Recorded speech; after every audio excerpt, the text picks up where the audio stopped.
Hi hello నమస్తే, నేను మీ వాసుదేవన్. జనసేన ఖచ్చితంగా గెలుస్తుంది అనుకునే నియోజకవర్గాల్లో టీడీపీ ఎందుకని పంతానికి పోతుంది? అంత అవసరమే ఉంది. ఇప్పుడు తెనాలి ఉంది, నాదెళ్ల మనోహర్ గారు PSC chairman, Janasena political affairs committee chairman, రాజకీయ వ్యవహారాల కమిటీ, మాజీ స్పీకరు, సొంత నియోజకవర్గం. అక్కడ ఆయన ఖచ్చితంగా గెలుస్తారు. అలాంటి ఇండికేషన్స్ సొంత సర్వేలు కూడా ఆయన చేయించుకున్నారు, పార్టీ కూడా సర్వే చేయించింది. ఇప్పుడు అదే నియోజకవర్గంలో ఆలపాటి రాజేంద్ర ప్రసాద్ గారు కంటెస్ట్ చేయాలని చెప్పేసి భావిస్తున్నట్టుగా టీడీపీ ఎందుకు ఫీలర్స్ పంపిస్తోంది? గుంటూరు 2 అనుకున్నారు ఆయన్ని, మరి గుంటూరు 2కి కంటెస్ట్ చేయించకుండా తెనాలి మీద రాజేంద్ర ప్రసాద్ గారు, ఆలపాటి రాజేంద్ర ప్రసాద్ గారు ఫోకస్ పెట్టారని చెప్పే ప్రచారం ఎందుకు తీసుకొస్తున్నట్టు? సరే, అది అటు ఉంచుదాం. రాజమండ్రి రూరల్లో అక్కడ కందులు దుర్గేష్ గారిని నుంచోబెట్టాలని జనసేన తలపోస్తుంది. కందులు దుర్గేష్ ఫాలోయింగ్ ఉన్న లీడర్. గోరంట్ల బుచ్చయ్య చౌదరి గారు ఆయన సుదీర్ఘకాలం ఆ ప్రాంతం నుంచి శాసనసభకు ప్రాతినిధ్యం వహించారు. సరే, ఆయన వయసు రీత్యా మరి ఆయన్ని పక్కన పెట్టేసి జనసేనకి సీటు కేటాయిద్దామని చెప్పేసి ముందర తెలుగుదేశం భావించినట్టు సమాచారం. మరి అంతా బాగానే ఉంది. హఠాత్తుగా బుచ్చయ్య చౌదరి గారి స్వరం పెరిగింది. ఎట్టి పరిస్థితుల్లో నేను ఇక్కడి నుంచి కంటెస్ట్ చేయాల్సిందే, దుర్గేష్ గారిని కంటెస్ట్ చేయిస్తే నేను ఎందుకు ఒప్పుకుంటాను, ఆయన వేరే చోటుకి షిఫ్ట్ చేసుకోండి అని. హఠాత్తుగా ఈ స్వరాలు ఎందుకు బయటకు వచ్చినాయి? ఆలపాటి రాజేంద్ర ప్రసాద్ గారి స్వరం, గోరంట్ల బుచ్చయ్య చౌదరి గారి స్వరం. ఇక్కడ జనసేన గెలవడానికి అవకాశం ఉన్న 2 నియోజకవర్గాలు ఇవి. ఓ పక్క Janasena commander in chief Pawan Kalyan గారేమో వీళ్ళందరికీ పొద్దున్న నుంచి లేచిన మొదలు శాంతి వచనాలు చెబుతుంటారు, మనం సర్దుకుపోదాం, మనం తగ్గుందామని. అయ్యా పవన్ కళ్యాణ్ గారు, మీరు గెలిచే సీట్ల 2 అవకాశం స్పష్టంగా ఉంది. తెలుగుదేశం కరెక్ట్గా ఈ సీట్ల ఎంపిక ముందు రోజుల్లో ఈ రకమైన టెన్షన్ క్రియేట్ చేయడం ద్వారా మిమ్మల్ని కన్ఫ్యూజన్ స్టేట్లోకి పడేయటం కాదా ఇది? తెలుగుదేశం ఎత్తుగడలే అలా ఉంటాయి. అది మీకు చెప్పేంతటి పెద్దవాళ్ళం కూడా కాదు మేము. మీకు తెలియదని కాదు, మీకు తెలియంది కాదు, మీకు తెలియదని కాదు. అయినా కూడా మీరు ఎందుకు మౌనంగా చూస్తున్నారు? మీరు చెగువేరా అని మీ సైనికులు అందరూ భావిస్తుంటారు. మీరేమో మహాత్మా గాంధీ లాగా చేతులు కట్టుకొని జరిగేవి జరగనిద్దాం, జరగబోయింది జరిగిందంతా మన మంచికే, జరుగుతున్నది మన మంచికే, జరగబోయేదంతా మన మంచికే అనే ఫిలాసఫీని మీరు అడ్వకేట్ చేశారనుకోండి, జనసేన ఎందుకు సిద్ధంగా లేరు సార్. పవన్ కళ్యాణ్ గారు, ఈ మాట మీకు నచ్చకపోవచ్చు, ఎందుకంటే మిమ్మల్ని ఎవరు ప్రశ్నించకూడదని మీరు అనుకుంటారు. ఏమన్నంటే మీ వ్యూహాలు మీకు ఉన్నాయని. అయ్యా బాబు, మీ వ్యూహాలు మీకే ఉన్నాయి, ఎవరు దాటిని తస్కరించలేరు. ఎందుకంటే అటువంటి వ్యూహాలు మీ దగ్గర ఉన్న విషయం అందరికీ తెలిసిందే. కానీ అప్పుడప్పుడు కార్యకర్తలని స్వాంతనపరచడానికి మీరు మాట్లాడుతుండాలి సార్.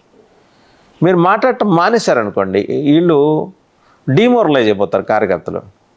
అంటే మాట్లాడటం అంటే మీరు జనవరి 26వ తారీఖు మాట్లాడారు చూడండి, ఒకసారి రిపబ్లిక్ డే నాడు మాట్లాడుతూ తెలుగుదేశం పార్టీ అగ్రనాయకత్వం అంటే చంద్రబాబు నాయుడు గారు ఆయన మండపేటను ఇంకోటి అరకు అనౌన్స్ చేస్తే మీకు కూడా పొత్తు ధర్మాన్ని విస్మరించి వారు అలా ప్రకటన చేయడం తీవ్రమైన ఆగ్రహం కలిగించింది. మీరు కూడా ఏం చేశారు ఆ రోజు? మేము రాజోలు రాజానగరం మేము కూడా ప్రకటిస్తున్నామని. మీరు ప్రకటించకపోయినా అక్కడ ఎలాగో మీవే సీట్లు.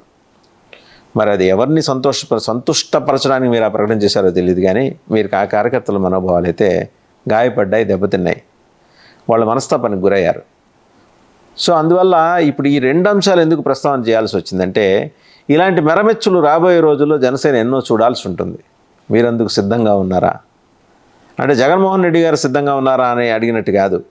ఇటువంటి పరిణామాలు చోటు చేసుకున్నప్పుడు మీ కార్యకర్తలను కన్విన్స్ చేసుకునేందుకు మీరు సిద్ధంగా ఉన్నారా అనేది. మీరు ఇంకో మాట అన్నారు, 40 సీట్లు ఒంటరికి వెళ్తే 40 సీట్లలో మనం గెలుస్తామని. అట్లీస్ట్ అక్కడ దాకా మిమ్మల్ని డ్రైవ్ చేసిన జనసైన్యానికి మీరు కృతజ్ఞులై ఉండాలి. ఎందుకంటే 40 సీట్లు ఒంటరిగా పోటీ చేసినా మీరు గెలుస్తారని. మీరు ఇవాళ అనకముందే 6 నెలల నుంచి మేము మొత్తుకుంటున్నాం, నా బోటోళ్ళం 4-5. అయ్యా, మీరు ఖచ్చితంగా 45 సీట్లు తక్కువ అసెంబ్లీలో అడుగు పెడతారని.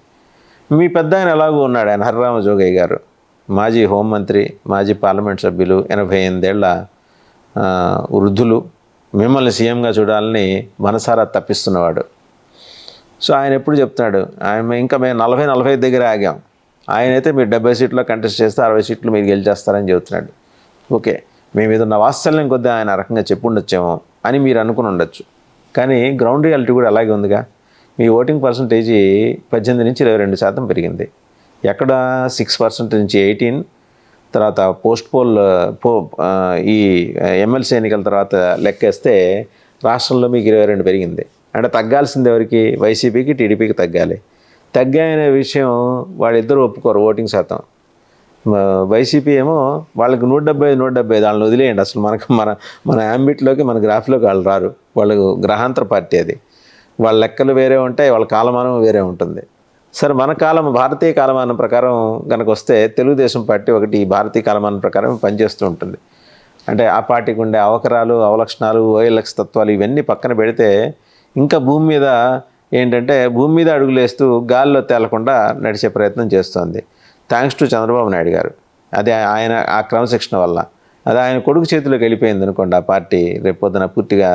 అప్పుడు భూమికి ఒక 10 అడుగుల ఎత్తులో నడుస్తుంటారు వాళ్ళు. సరే, వాళ్ళ అంశం పక్కన పెడితే ఇప్పుడు ఎక్కడ దాకా వచ్చాము? మీరు మీ కార్యకర్తలకు చెప్పినంత సులువుగా వాళ్ళు డైజెస్ట్ చేసుకోలేరు.